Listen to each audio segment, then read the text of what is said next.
তো গাইস আমি চলে গেলাম বড়জোড়ায় গাজন দেখতে, আর সেখানে ঢুলতে ঢুলতে এমনকি ঘুমিয়ে পড়তে যাচ্ছি। ঘোরাঘুরি পরে হবে, এখন একটু ঘুমায়।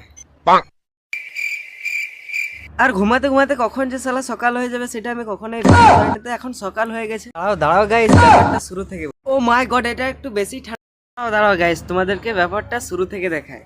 মানে দেখা দেখি করা হবে, এখন একটু মেলা থেকে ঘুরে আসতে। হ্যাঁ, তারপর আমরা ঘরের বাইরে চলে এলাম। নিয়ে আবার চলে গেলাম ঘরের ভিতরে, আবার চলে এলাম ঘরের বাইরে।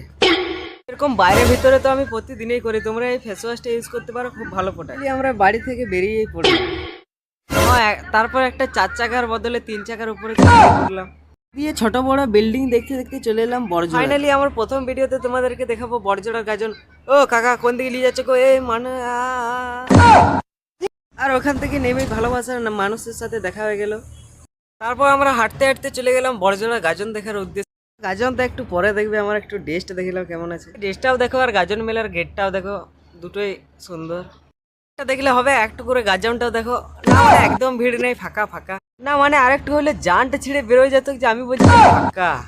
বড়জোড়া গাজন মেলা ঢোকার পরে আমার কিছুটা এরকম মনে হচ্ছিল, হ্যাঁ মানে ভেবেই ফেলেছিলাম যে ঘর চলে যাবো। কিন্তু তোমাদের তো ভালোবাসায় কিভাবে ঘর যেতে পারি।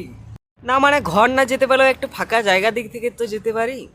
আমি ভাবলাম যে ফাঁকা জায়গায় নিয়ে আসবে এরা আমাকে। দেখলাম যে আরো আরো হাঁটতে হাঁটতে দেখছিলাম যে অনেক গার্লফ্রেন্ড বয়ফ্রেন্ড ঘুরছে। শালা আমার একটা গার্লফ্রেন্ডও নেই। গাইস, এত ফালতু বকে লাভ নেই, তোমরা একটু মিউজিকের সাথে ফিল করো। না মানে আর বেশি গান শোনাবো না, না হলে তোমরা আমার মতোই ঘুমিয়ে পড়ে যাবে।